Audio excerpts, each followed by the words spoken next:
Nichukue nafasi hii kwanza kumshukuru Mwenyezi Mungu.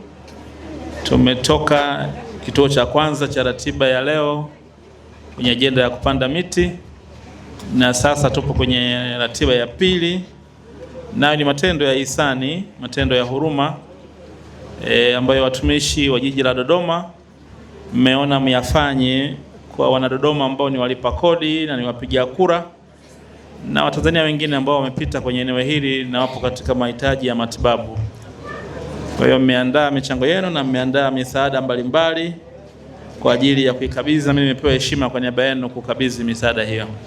Kwa hivyo kabla sijakabidhi, nichukue nafasi hii kwa niaba ya wanadodoma na Watanzania wengine kwa dhati kabisa ya moyo wangu kuwapongeza mkurugenzi wa jiji na kila mtumishi ambaye kwa namna moja ama nyingine ameguswa akaona awe na mchango katika kuwagusa hawa ambao kwenye matibabu, ama wao wenyewe ama kuwasaidia baadhi ya gharama wale ambao wanawauguza.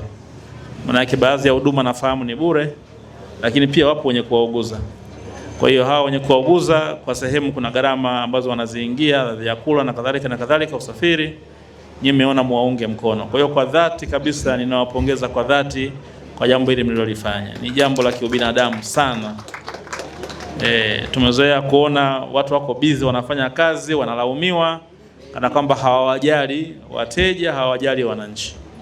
Hichi ni kitendo kinachoakisi ya kwamba nyinyi mnawapenda na mnawajali wanadodoma, na hata wanapokuwa kwenye changamoto za maradhi mko tayari pia kujitoa kwa ajili ya kuhudumia. Hongereni sana na Mwenyezi Mungu awabariki sana. Mimi naamini sana katika Mwenyezi Mungu. Mambo ya baraka kama haya ukiyafanya mwanzo wa mwaka, umejikabidhi kwa Allah na unamuomba sasa akusaidie wepesi katika majukumu yaliyo mbele yake. Kwa hiyo niwatakieni kila laheri kwa mwaka mpya unaokwenda. Kama nilivyoongea mwanzo, kila mmoja kumetaja moyo wake, Mwenyezi Mungu amjalie. Lakini katika ukubwa wake Mwenyezi Mungu ajalie halmashauri yetu iweze kufikia malengo yake, iweze kutoa huduma bora kabisa kwa kila idara na kila section ambayo ipo kwenye halmashauri.